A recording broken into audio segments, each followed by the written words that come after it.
Oh man, that was a war last night. You should have seen them. Vargas with Chet. Man, it was back to back, toe to toe. That's what the fans saw, the casual fans. But that ain't what the fight doctor saw. And for those who have never seen this show before, my name is Eric A. Bradley, aka The Real Fight Doctor. And there is no other on this level. But today we're going to get into the fight at hand. What we saw last night against Vargas and Berchelt was absolutely a battle, a war. That's what the casual fans are saying. But the aficionados, and I'm not talking about boxing fan, die-hard aficionados, people who want to be about that life, but they don't know about that life on the other side.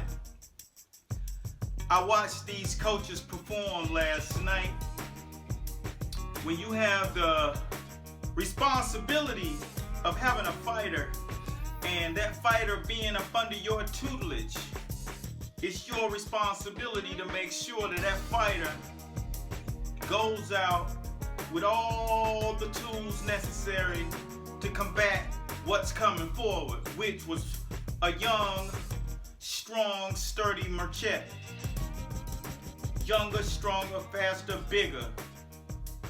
But was that what you saw last night in that fight on HBO? Absolutely not. I'll answer it for you because you're taking too long. You thought you was in the midst of watching another amazing fight. Chavez, Mildred Taylor, Barrera, Morales. But you weren't watching that last night. What you was watching last night was a couple of guys in a corner, and I'm not talking about the fighters.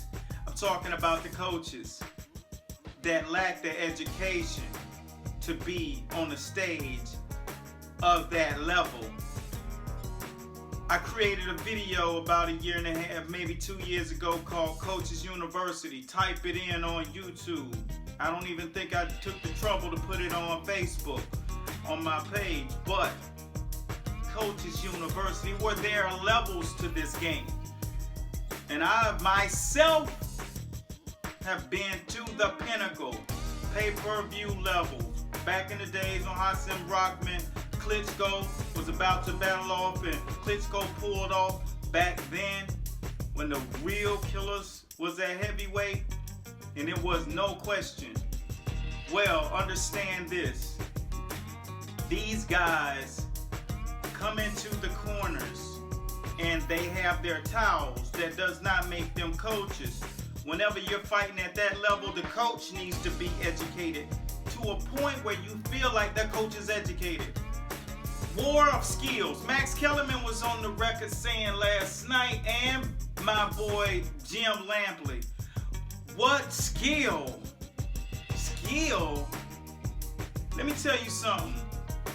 There's a video, and it is on Facebook, and it is on YouTube, and it's called 5 Layers of Defense, which was not showed any last night. When they say skills, I say what? Offense is just not skills. It's just not about offense when it comes down to skill. And I'm going to break this down. You can turn it off if you want to. That means you probably lack thereof the education or the desire to learn more about what's really going on in the sport of boxing, combat sports all around. Hand skills is just one level and one layer of boxing.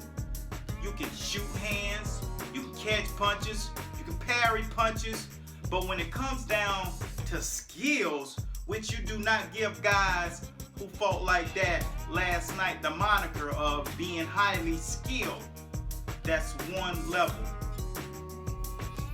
It's just like when you look at, you go to the airport and you see a kid playing with a toy and just because he's playing with an airplane set, pretending to fly a plane, that you ask him to get up there and fly Air Force One. No, that ain't who you want as a pilot. But that's what it is that I'm seeing. Just because you see two guys throwing punches, you're ready to ordain them highly skilled. When it's all said and done, I can bring fighters in there that are from an amateur level and understand how to maneuver around the ring better than that. Punches, punches, punches. Ring generalship is a part of boxing skills, my friends. And ring generalship you must have in order to elevate your skill set to the Sugar Ray Leonards of the world, the Ray Robinsons, the Willie Peps of the world. Look these guys up. They were absolute killers in the ring.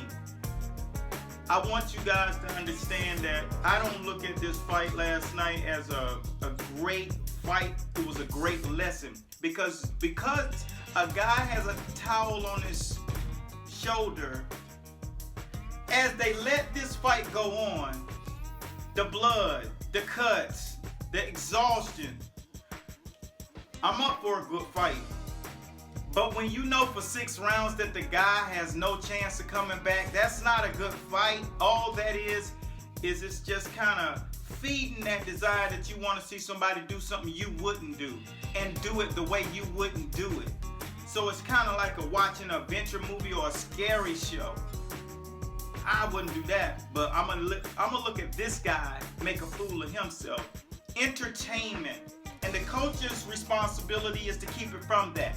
All right, but I'm gonna stay on course because this right here is what I do. I'm about that life. You might understand why I take the time to shoot videos and educate people.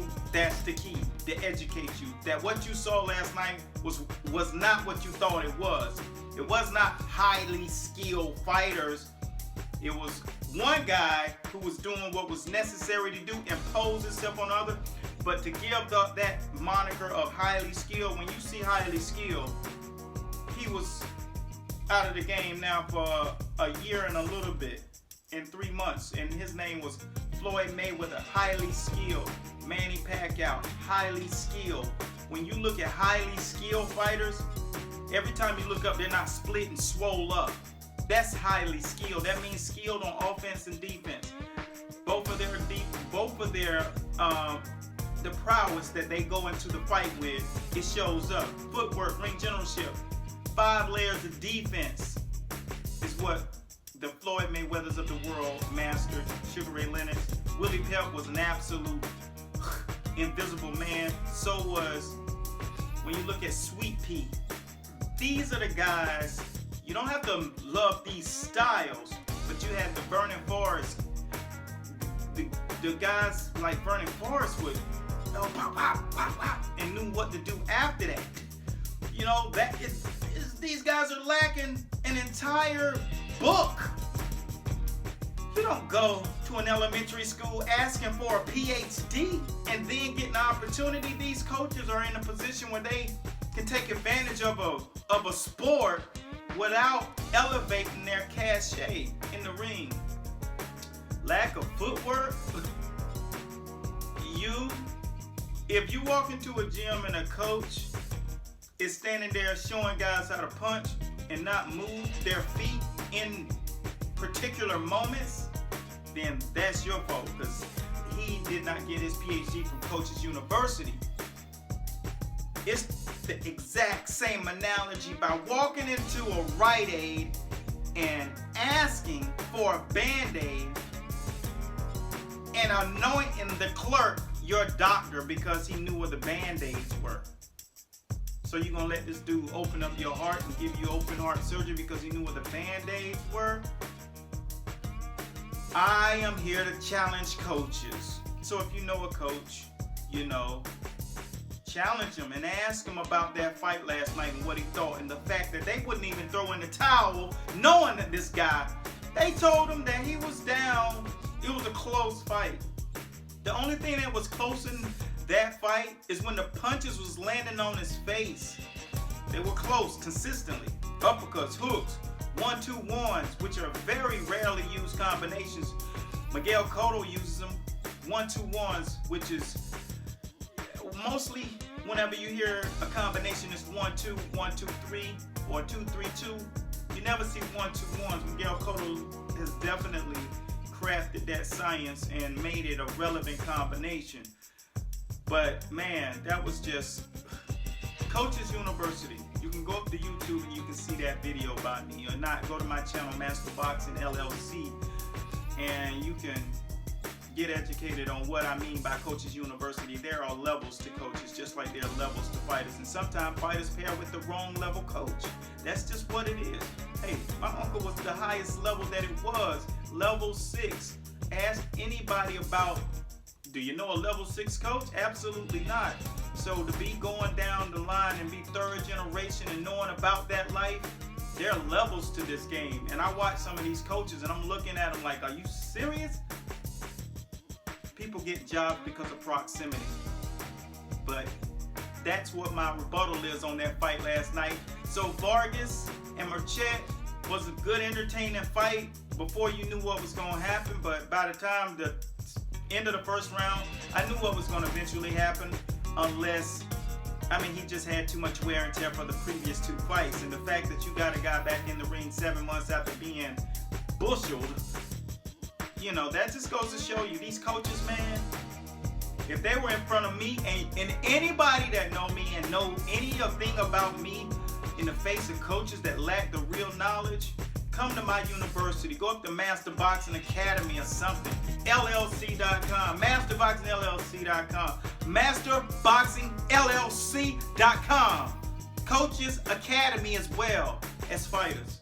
You need to know about that life. My name is Eric A. Bradley, and I thank you guys for watching. This is Master Boxing, where you'll get your master's degree in boxing. But we break the fight world down, baby. Round by round. Peace. Vargas, Berchelt. What's next? I'm out.